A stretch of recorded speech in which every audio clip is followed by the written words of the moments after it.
It began on a cold December evening, the kind when the air in Windsor feels sharp enough to carry secrets.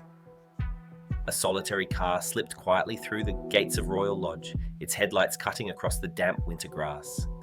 Inside, Sarah Ferguson sat, wrapped in a dark coat, her expression set with the unmistakable determination of someone who has carried a story far too long.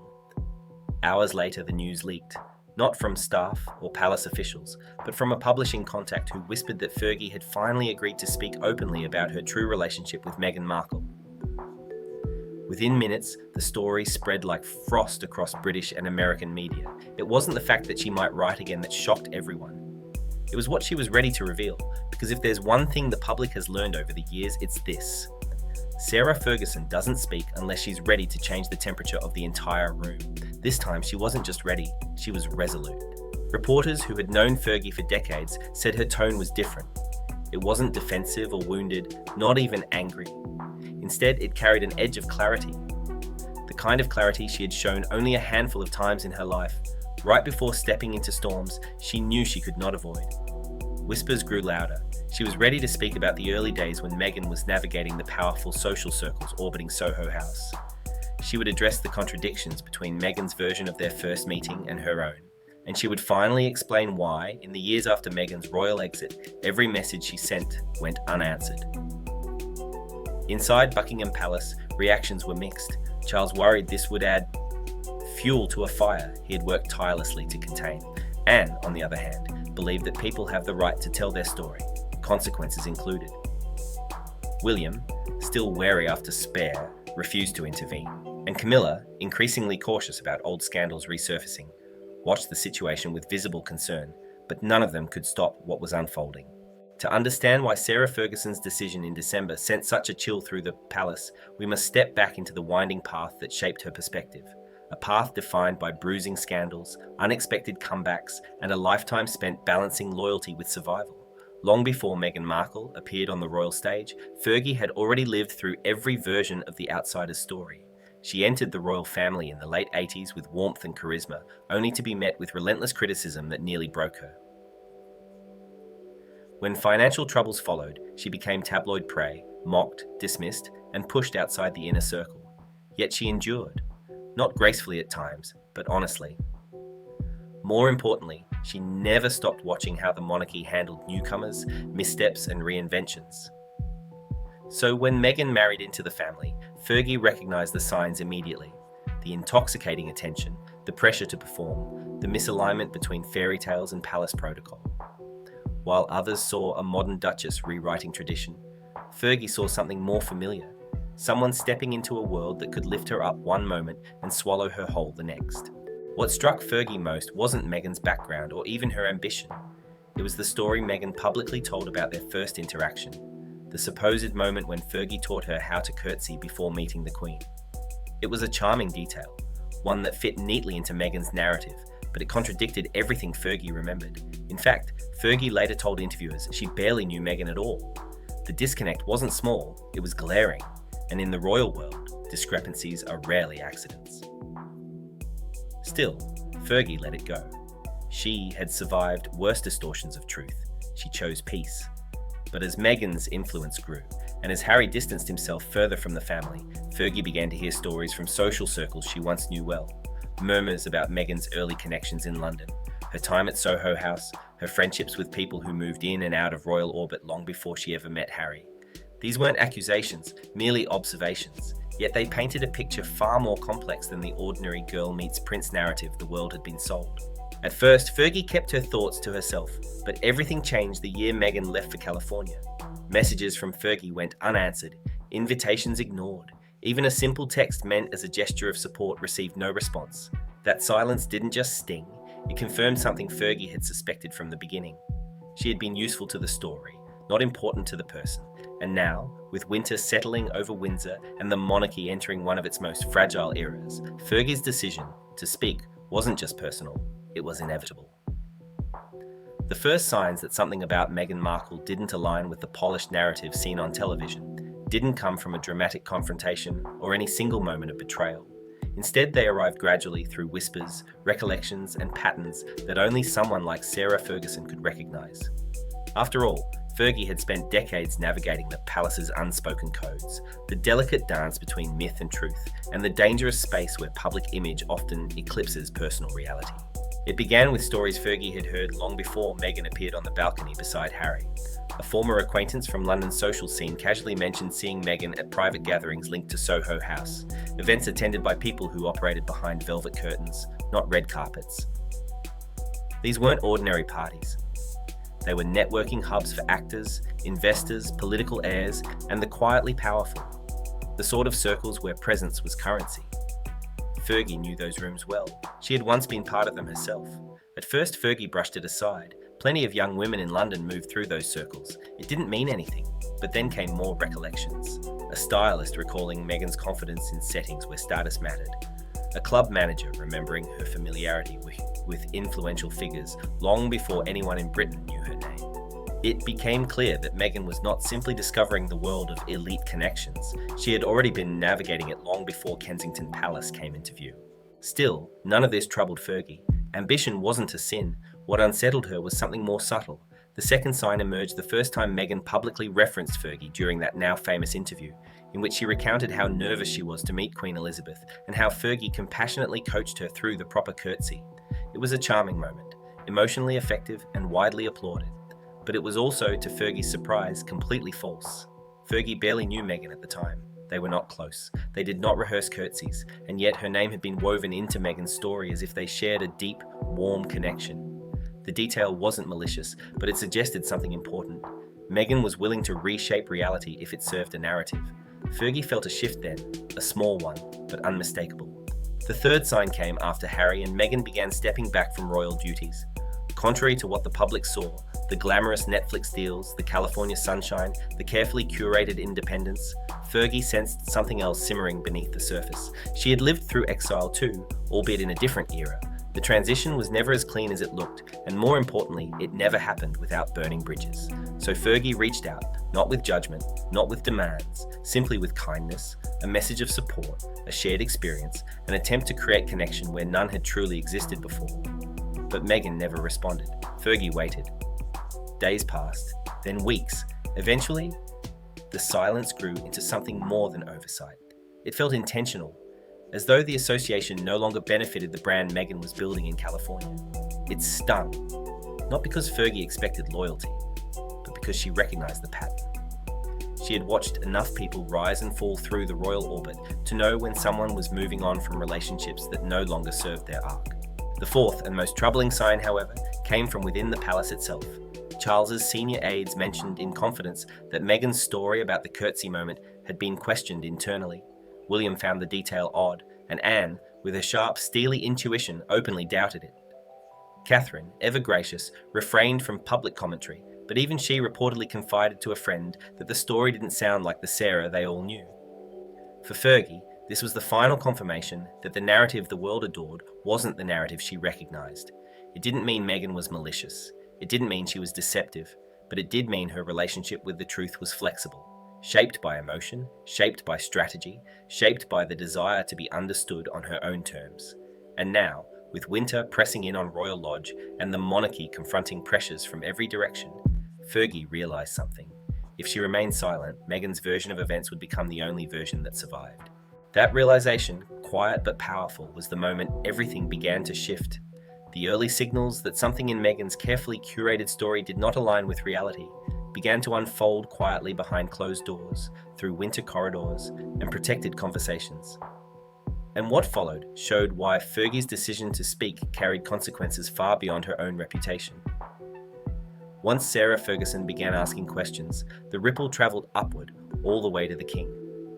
It started with an unexpected dinner conversation at Windsor, an early December gathering meant to be routine. Charles, exhausted from weeks of delicate negotiations involving the monarchy's public image, tried to enjoy a simple meal with Anne, William and Camilla.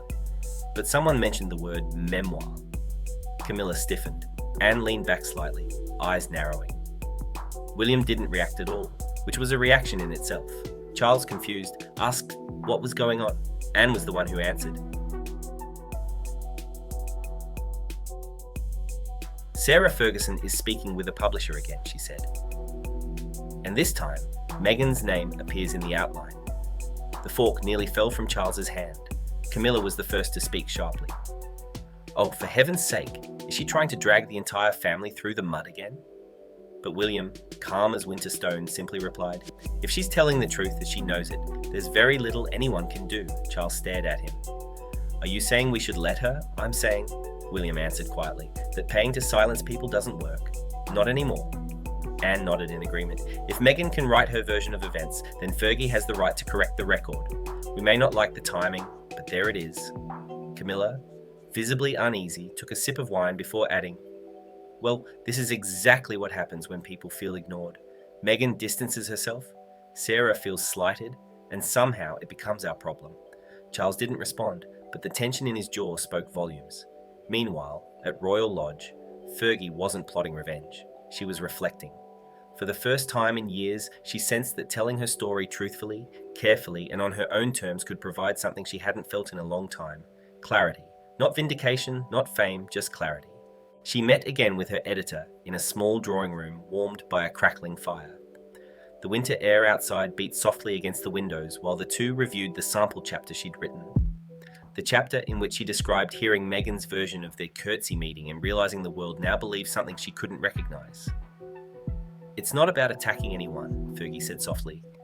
"It's about my life being rewritten without my consent." The editor nodded. "Then write exactly that." But as Fergie continued drafting notes and memories, something else rose to the surface, story fragments that didn't belong only to her.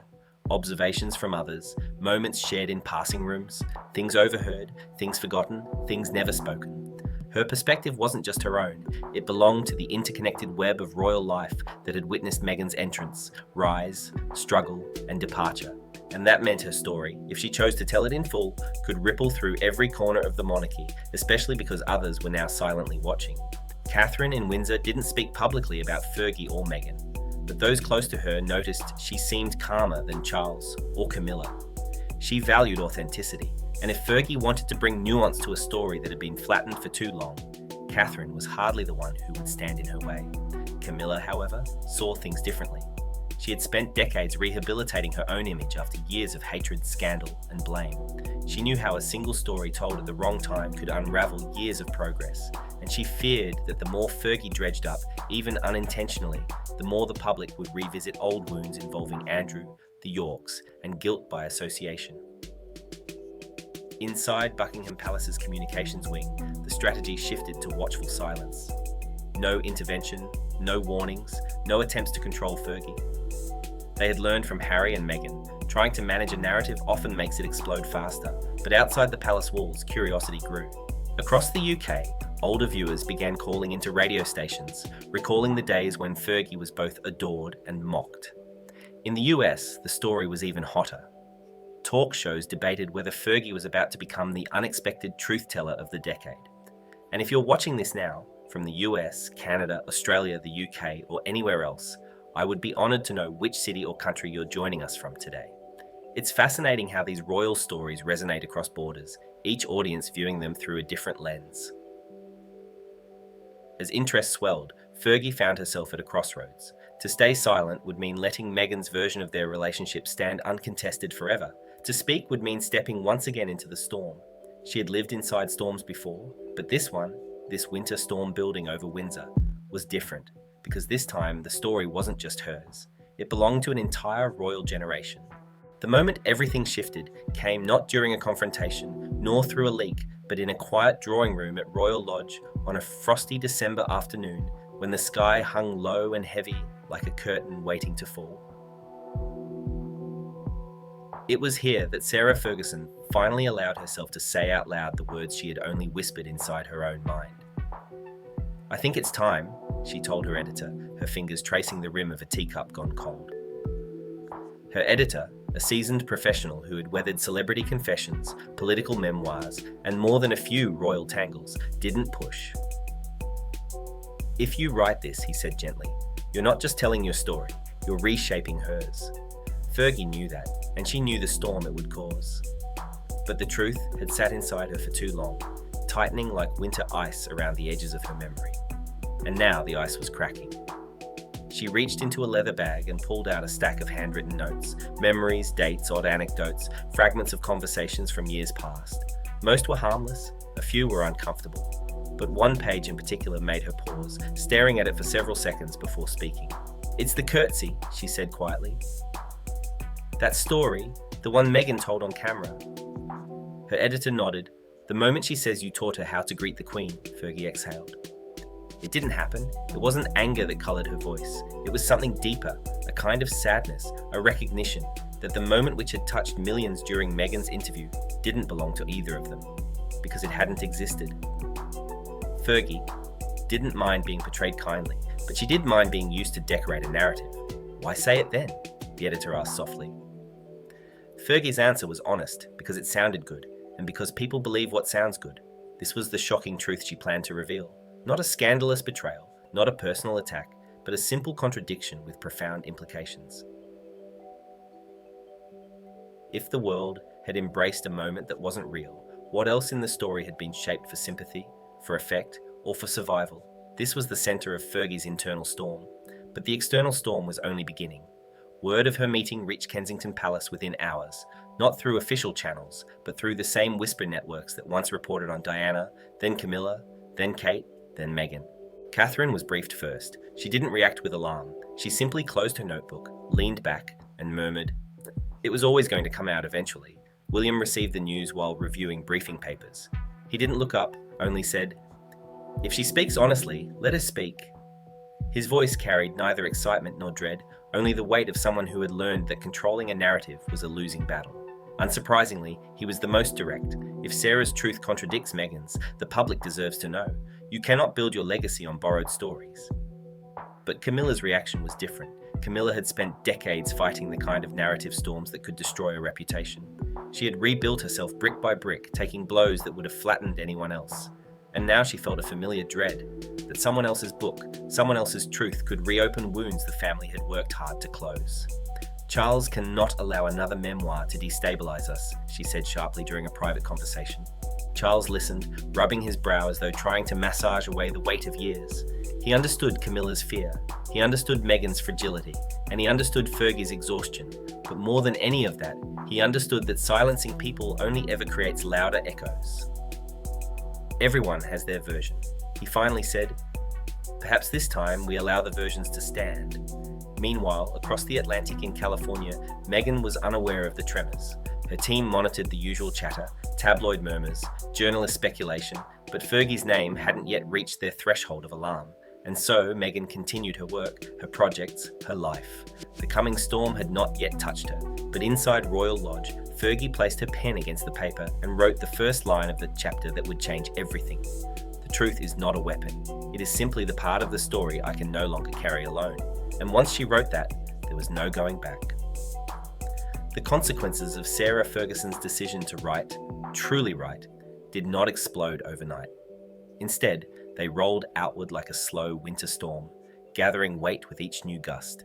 In the days that followed her quiet declaration at Royal Lodge, the royal world began shifting in ways no one could fully anticipate.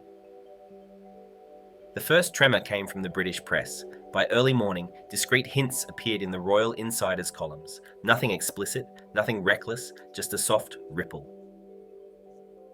Sources close to the Duchess of York suggest she is preparing to share personal reflections on her interactions with the Duke and Duchess of Sussex.